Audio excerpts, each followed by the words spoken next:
आज की इस वीडियो में हम बात करने वाले हैं, जैसा कि आप देख ही रहे हो बोर्ड में, सेंटेंस एंड इट्स पार्ट। ठीक है, यानी कि वाक्य और उसके भाग के बारे में हम जानेंगे कि वाक्य होता क्या है और वाक्य के कितने भाग होते हैं। ठीक है, और उस वाक्य में क्या क्या चीज़ें होती हैं, क्या सब्जेक्ट होता है, क्या प्रीडिकेट होता है, वर्ब क्या होती है, ऑब्जेक्ट क्या होता है, डायरेक्ट ऑब्जेक्ट क्या होता है, इनडायरेक्ट ऑब्जेक्ट क्या होता है। तो ये सारी बातें इस वीडियो में हम डिस्कस करने वाले हैं। ठीक है ना, तो मैं चाहता हूँ इस वीडियो को आप पूरी देखो, ताकि जो है ना वाक्य और उसके भाग के बारे में आपको पूरी नॉलेज अच्छी तरह से हो जाए। ठीक है, और वीडियो अगर पसंद आए तो बेटा इसको लाइक भी करो आप। ठीक है, और चैनल को भी सब्सक्राइब करो। ठीक है, तो आइए शुरू करते हैं। तो देखो बेटा, सबसे पहले मैं बात कर रहा हूँ सेंटेंस की। ठीक है ना, और सेंटेंस को देखो आप, सेंटेंस को जैसे कि मैंने कहा ना, इसको हम कहते हैं वाक्य। ठीक है, अब ना कुछ एग्जाम्पल देखो आप, मैंने कुछ एग्जाम्पल लिखे हैं। अब देखो, जैसे मैंने कहा I have a car, you are late, he is a doctor, और चौथा जो है सी इज़ हंग्री। ठीक है, अब आप इसमें देखोगे वाक्य में कि देखो बेटा, ये भी एक वर्ड है, ये भी एक वर्ड है, ये सब वर्ड है। अगर आप देखो इनको, ये सारे के सारे वर्ड हैं। तो जब हम क्या करते हैं वाक्य में, आप देखो ये सारे वर्ड है ना, ठीक है, ये भी एक वर्ड है। तो जब हम वाक्य में क्या करते हैं, जब वर्ड को सही क्रम में लिखते हैं, ठीक है ना, सही क्रम में लिखते हैं और जिसकी एक कंप्लीट सेंस निकलती है, उसी को हम सेंटेंस कहते हैं। सबसे पहली बात तो ये आपको ये समझनी है। ठीक है, तो कहने का मतलब क्या है कि a sentence is a group of words put together in a certain order giving complete sense. ठीक है, तो यानी कि शब्दों के ऐसे समूह को जो एक निश्चित ढंग से क्रमबद्ध हो।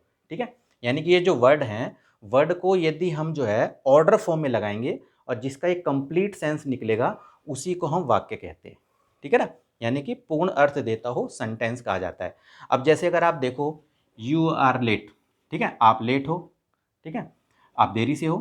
तो अगर मान लो मैंने इसको ऐसे लिख दूं, लेट आर यू, तो क्या ये वाक्य कहलाएगा? क्योंकि वर्ड तो देखो वही है, वही के वही वर्ड मैंने ऐसे लिखे हैं यहाँ पर। तो ये क्या है कि ये वाक्य नहीं कहलाएगा, क्योंकि ये कंप्लीट अर्थ नहीं देते और ये ऑर्डर फॉर्म में नहीं है, तो ये वाक्य नहीं कहलाएगा। तो बस आपको ये याद रखना है कि सेंटेंस क्या होता है, यानी कि वर्ड्स जो है हमारे, वर्ड्स का ग्रुप होता है, और इसको हम अगर सर्टेन ऑर्डर में लगाते हैं और जिसका एक कंप्लीट सेंस निकलता है, उसी को वाक्य कहा जाता है। ठीक है, अब बात आती है बेटा पार्ट्स ऑफ ए सेंटेंस, यानी जो वाक्य होते हैं, वाक्य के कौन कौन से भाग होते हैं आप। ठीक है, तो जैसा कि मैंने लिखा, देखो सेंटेंस के दो भाग होते हैं मेन, आप ये देखोगे तो पहला होता है आपका सब्जेक्ट। सब्जेक्ट को हम उद्देश्य भी कहते हैं और कर्ता भी कहते हैं। ठीक है, दूसरा पार्ट होता है इसका प्रीडिकेट। ठीक है, प्रीडिकेट को हम विधेय कहते हैं। ठीक, अब जैसे यहाँ पर देखो कुछ एग्जाम्पल मैंने दे रखे हैं आपको, आपको ये देखना है कि जैसे देखो मैंने एक सेंटेंस लिखा है, ही स्लेप्ट, और दूसरा सेंटेंस है my friends are playing football, और तीसरा है Tagore was a great poet.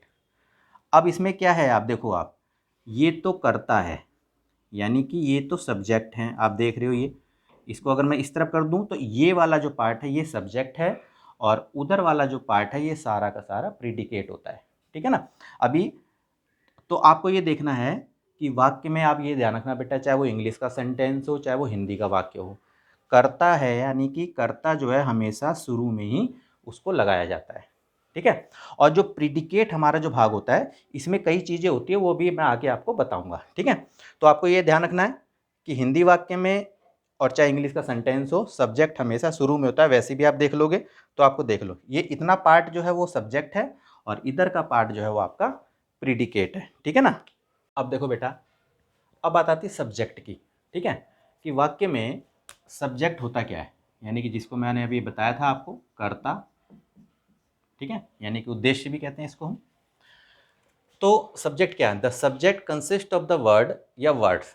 ठीक है, सब्जेक्ट जो है ना, देखो एक वर्ड का भी हो सकता है और वर्ड्स का भी हो सकता है। ठीक है, आपको ध्यान रखना है। About which something is sad, यानी कि उस वाक्य, यानी कि जिसके विषय में कुछ कहा जाता है वाक्य के अंदर, ठीक है, उसको हम सब्जेक्ट कहते हैं। यानी कि जिसके विषय में कुछ कहा जाए, उसे उस वाक्य का सब्जेक्ट यानी कि उद्देश्य कहते हैं। ठीक है ना, अब ये बातें आपको मेन याद रखनी है। ठीक है, अब आप देखो, वाक्य का जो सब्जेक्ट होता है यानी कि जो कर्ता होता है, जैसा कि मैंने बताया ना आपको कि वाक्य में जो सबसे पहले जो लगता है वर्ड, ठीक है, वही सब्जेक्ट मान के चलो आप। तो वाक्य का सब्जेक्ट प्राय कोई नाउन या प्रोनाउन होता है, एक बात याद रखना, ठीक है। सब्जेक्ट जो है या तो कोई नाउन होगा या फिर कोई प्रोनाउन होता है, एक बात आपको ये याद रखनी है, इंपॉर्टेंट। दूसरी बात क्या है कि सब्जेक्ट एक शब्द का हो सकता है, जैसा कि मैंने बताया, देखो बेटा, एक वर्ड का भी हो सकता है। जैसे जैसे देखो आप अमन, बर्ड्स, ऐसे एग्जाम्पल आप लिख सकते हो। जैसे मैंने कहा अमन इज रीडिंग अ बुक।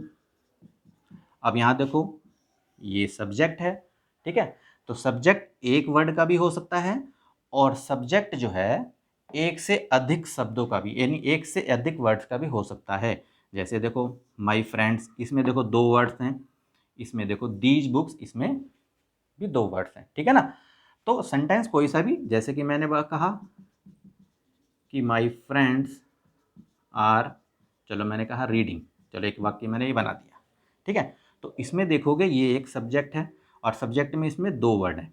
तो आपको ये ध्यान रखना है कि वाक्य जो होता है, वाक्य यानी वो या तो नाउन होगा या फिर प्रोनाउन होगा। और दूसरी बात है कि जो सब्जेक्ट होता है वो एक वर्ड्स का भी हो सकता है और एक से ज़्यादा वर्ड्स का भी हो सकता है, ठीक है ना। अब हम बात करेंगे प्रिडिकेट, यानी कि जिसको हम कहते हैं विधेय, ठीक है। आपको ये ध्यान रखना है, यानी कि प्रिडिकेट, जैसा कि मैं पहले बता चुका हूँ, वो सब्जेक्ट को छोड़ के बाकी सेंटेंस का जो भी पार्ट होता है वो प्रिडिकेट कहलाता है हमारा, ठीक है। अब आप यहाँ देखो, the predicate consist of what is said about the subject, यानी कि सब्जेक्ट के विषय में जो भी कुछ बातें कही जाती है वाक्य में, वो सारा भाग जो होता है वो प्रिडिकेट कहलाता है हमारा, ठीक है। अब इसमें तीन बातें आपको इंपॉर्टेंट ये याद रखनी है आपको, ठीक है। देखो आप, सबसे पहला कि वाक्य के प्रिडिकेट भाग में वर्ब जरूर होती है, ये आपको ध्यान रखना है, ठीक है। यानी कि जो प्रिडिकेट पार्ट होता है उसमें वर्ब कंपलसरी होती है, वर्ब होती है, चाहे वो एज ए हेल्पिंग वर्ब होती है और वर्ब भी होती है, इस तरह से, ठीक है ना। कई बार हेल्पिंग वर्ब वर्ब दोनों साथ में होती है या तो फिर वर्ब होती है। दूसरी बात होती है, देखो आप, कि वाक्य का प्रिडिकेट भाग एक शब्द का भी हो सकता है। जैसे देखो मैंने लिखा है जैसे फ्लाई, या जैसे मैंने लिखा है राइट, एक शब्द का भी हो सकता है और एक से अधिक शब्दों का भी होता है। यानी कि जो प्रिडिकेट पार्ट होता है ना बेटा, वो एक वर्ड का भी हो सकता है, एक से ज़्यादा वर्ड का भी हो सकता है। जैसे देखो आप यहाँ पर इस तरह से मैंने देखो यहाँ पर लिख दिया, ठीक है ना। और तीसरी बात है, अब जैसे देखो आप, प्रिडिकेट में वर्ब के अलावा नाउन, प्रोनाउन, एडवर्ब, कम्प्लीमेंट भी हो सकते हैं। एग्जाम्पल के थ्रू देखो बेटा, आप सबसे पहले मैं आपको ये समझाता हूँ, ठीक है। देखो ये तो पता चला कि वर्ब तो होती ही होती है, ठीक है, प्रिडिकेट पार्ट में। और दूसरा, प्रिडिकेट पार्ट में जो तो क्या होता है कि जो प्रिडिकेट पार्ट होता है वो एक वर्ड का भी होता है। जैसे मैंने कहा कि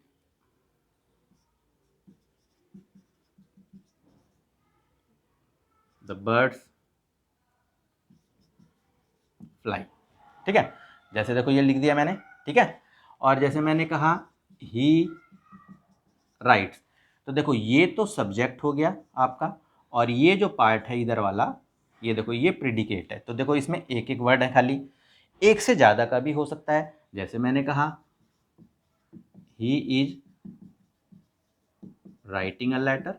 अब आप इस एग्जाम्पल को देखो आप, ये जो है ये तो आपका सब्जेक्ट है और ये पूरा पार्ट जो है वो आपका प्रेडिकेट है। अब इस प्रेडिकेट में देखो आप, ये हेल्पिंग वर्ब है, ये आपकी मेन वर्ब है। जैसे मैंने बताया था ना आपको, देखो वर्ब तो जरूर होगा प्रेडिकेट पार्ट में, ठीक है। और बाकी लेटर तो आपको पता ही ऑब्जेक्ट है, ये अभी बताएंगे इसके बारे में हम।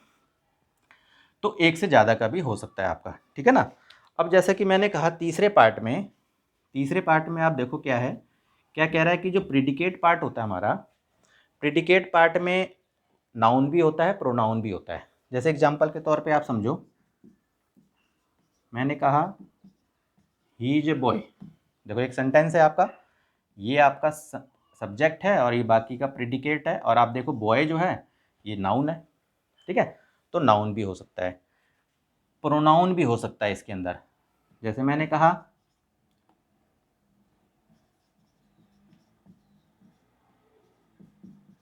देखो he gave me A pen, तो देखो ये पार्ट है सब्जेक्ट और ये पूरा का पूरा प्रेडिकेट है। और इसमें देखो आप प्रोनाउन भी हो सकता है, ठीक है। एडवर्ब भी हो सकता है इसके अंदर। जैसे एग्जांपल के तौर पे ही चलो मैं ही को ही लेके चलता हूँ, ही वॉक्स स्लोली। अब आप देखो यहाँ पर ये सब्जेक्ट है, ये पूरा का पूरा पार्ट प्रेडिकेट है, और आप यहाँ देखो ये एडवर्ब भी है। और कॉम्प्लीमेंट यानी कि बाकी जो हम कर्ता के बारे में जो भी बातें हम बताते हैं वो एज ए कॉम्प्लीमेंट है। जैसे मैंने कहा ही को लेके चलते हैं, चलो he is a good boy. अब ही यानी कि ये तो कर्ता है, कर्ता के बारे में क्या कॉम्प्लीमेंट दिया जा रहा है कि वो गुड बॉय है, तो ये पूरा पार्ट वैसे प्रेडिकेट है, तो कॉम्प्लीमेंट्स भी हमारा आता है। तो प्रेडिकेट में वर्ब के अलावा देखो, वर्ब तो होती है कंपलसरी है, वर्ब के अलावा नाउन भी आ जाता है, प्रोनाउन भी आ जाता है, एडवर्ब भी होती है, और कॉम्प्लीमेंट वगैरह भी हमारा इसके अंदर होता है। ठीक है ना। अब अगली बात करेंगे हम ऑब्जेक्ट की। ऑब्जेक्ट, ठीक है, ऑब्जेक्ट को हम कर्म भी कहते हैं। ठीक है, आपको ध्यान रखना है। ठीक है, और सेंटेंस में अब जैसे देखो कुछ एग्जाम्पल मैंने लिख रखे हैं, अब उसको देखो। सबसे पहले राम राइट्स अ लेटर, दूसरा है मोहन प्लेड क्रिकेट, तीसरा सी लव्ड मी, और चौथा है हरी किल्ड टाइगर। ठीक है, अब आपको इसमें देखो आप, जैसे कि लेटर, क्रिकेट, मी, और देखो ये टाइगर। ठीक है ना, तो ये सारे के सारे जो हैं ये आपके जो हैं ऑब्जेक्ट हैं। ठीक है, वाक्य में ये ऑब्जेक्ट हैं। ठीक है, जैसा कि देखो मैंने यहाँ लिख भी दिया है आपको सहूलियत के लिए, इन वाक्यों में जो लेटर दे रखा है, क्रिकेट दे रखा है, मी दे रखा है, ये टाइगर जो है, ये सारे के सारे आपके ऑब्जेक्ट हैं। ठीक है ना। और इसके अलावा जैसे आप ये देखो राइट्स, ये देखो आप ये लव्ड, ये देखो प्लेड, और ये देखो ये किल्ड। ठीक है, ये आपकी जो हैं ये ट्रांजिटिव वर्ब कहलाती हैं, यानी कि जिसको हम सकर्मक क्रियाएं कहते हैं। ठीक है ना, तो ये आपकी मेन वर्ब है। जैसे कि आप देखो मैं इसको सर्कल कर देता हूँ, देखो ये मेन वर्ब है आपकी। ठीक है ना, और वर्ब के बाद जब वो कोई ऑब्जेक्ट आता है तो उसको हम ट्रांजिटिव वर्ब कहते हैं। वर्ब पे कभी हम सेपरेट वीडियो बनाएंगे, तब उस पर हम अच्छी तरह से एक्सप्लेन करेंगे। ठीक है, तो बस आप ये देख लो, आप लेटर, क्रिकेट, मी, प्ले, टाइगर, ये सारे के सारे आपके ऑब्जेक्ट कहलाते हैं। ठीक है ना, और ये जो दिख रहा है आपको ये ट्रांजिटिव वर्ब है आपकी। ठीक है ना, तो ये बात आपको याद रखनी है। एक तो अगली बात क्या दे रखी है कि बेटा जो ऑब्जेक्ट होता है ना आपका ऑब्जेक्ट, ये आप ध्यान रखना कि हमेशा नाउन या प्रोनाउन होता है आपका ऑब्जेक्ट। ठीक है, अब इसमें भी अगर आप देखोगे तो राम राइट्स अ लेटर, तो देखो ये जो ऑब्जेक्ट है लेटर जो है एक तरह का नाउन है, ये भी देखो आप नाउन है, टाइगर भी देखो नाउन है, और मी देखो आपका ये प्रोनाउन है। ये देख सकते हो आप, ये देखो मी, ये प्रोनाउन है आपका। ठीक है ना, और बाकी ये देखो आप नाउन है। तो ध्यान रखना आपको कि ऑब्जेक्ट सदा जो है नाउन या फिर प्रोनाउन होता है। ठीक है ना, तो कहने का मतलब कि अ नाउन और प्रोनाउन, यानी कि नाउन और pronoun that comes after the verb, यानी कि वर्ब के बाद जो नाउन या प्रोनाउन आते हैं उसी को हम ऑब्जेक्ट कहते हैं। बस आपको ये बात ध्यान रखनी है। अब देखो बेटा ऑब्जेक्ट भी ना दो टाइप के होते हैं। ठीक है, जैसा कि देखो आप मैंने लिख दिया यहाँ पर डायरेक्ट ऑब्जेक्ट, और अगला होता है इनडायरेक्ट ऑब्जेक्ट। ठीक है, और कुछ एग्जाम्पल के थ्रू मैंने आपको यहाँ पर दिखाया है। जैसे देखो सबसे पहले वाक्य देखो आप, Mukul gave me a watch. यहाँ मुकुल आप देख रहे हो ये सब्जेक्ट है, गेव जो लगा हुआ है ये आपका ये ट्रांजिटिव वर्ब है, यानी कि ट्रांजिटिव वर्ब। ठीक है, और ये आपका सब्जेक्ट है। ये जो आप मी देख रहे हो ना बेटा, ये मी, ठीक है, ये इनडायरेक्ट ऑब्जेक्ट है। यहाँ लिख देता हूं मैं, ये इनडायरेक्ट ऑब्जेक्ट है। ठीक है, और वॉच जो है ये आपका डायरेक्ट ऑब्जेक्ट है, डायरेक्ट ऑब्जेक्ट है। ठीक है, इसी तरह से सेकंड में भी देखोगे, रोहन ये सब्जेक्ट है आपका, टुक जो है आपका ये ट्रांजिटिव वर्ब है, और द डॉग ये इनडायरेक्ट ऑब्जेक्ट है, और फॉर अ वॉक ये डायरेक्ट ऑब्जेक्ट है। इसी तरह से रमेश सब्जेक्ट हो गया, टोल्ड आपका ट्रांजिटिव वर्ब है, और अस आपका इनडायरेक्ट ऑब्जेक्ट है, और स्टोरी जो है आपका डायरेक्ट ऑब्जेक्ट है। बस आपको ये एक चीज़ ध्यान रखनी है इसमें, जो सबसे मेन बात है, जो बेटा इनडायरेक्ट ऑब्जेक्ट होता है ना, ये जीवित प्राणी होता है कोई, यानी कि लिविंग थिंग्स होता है, ये बात आपको याद रखनी है। ठीक है, जीवित प्राणी, इनडायरेक्ट ऑब्जेक्ट लिविंग थिंग्स होता है, और जो डायरेक्ट ऑब्जेक्ट होता है ये निर्जीव होता है, निर्जीव यानी कि non living things. Non living thing. बस ये बात आपको याद रखनी है, ठीक है ना। तो इनडायरेक्ट ऑब्जेक्ट क्या, living things, direct object non living things, ठीक है ना। तो बाकी देखो वाक्य में मैंने आपको सारी बात बता दी कि वाक्य में सब्जेक्ट क्या होता है, ऑब्जेक्ट क्या होता है, प्रीडिकेट क्या है, ठीक है ना। और वर्ब तो आपको पता ही, वर्ब कहाँ पर होती है आपकी, ठीक है ना। तो ये सारी बात मैंने जो है ना आपको इस वीडियो में क्लियर कर दी। तो बेटा अगर आपको ये वीडियो अच्छी लगी हो तो आप इसे लाइक कीजिए। जो भी मेरे इस चैनल पे नए जुड़े हैं, अगर उनको बेटा ये वीडियो अच्छी लगी है तो आप इसे लाइक कीजिए, चैनल को सब्सक्राइब कीजिए, बेल आइकन को प्रेस करना मत भूलना, ताकि जब भी मैं कोई वीडियो डालूंगा उसका नोटिफिकेशन आपको मिलता रहे, ठीक है ना। तो बेटा आज के लिए इतना ही, ओके बाय।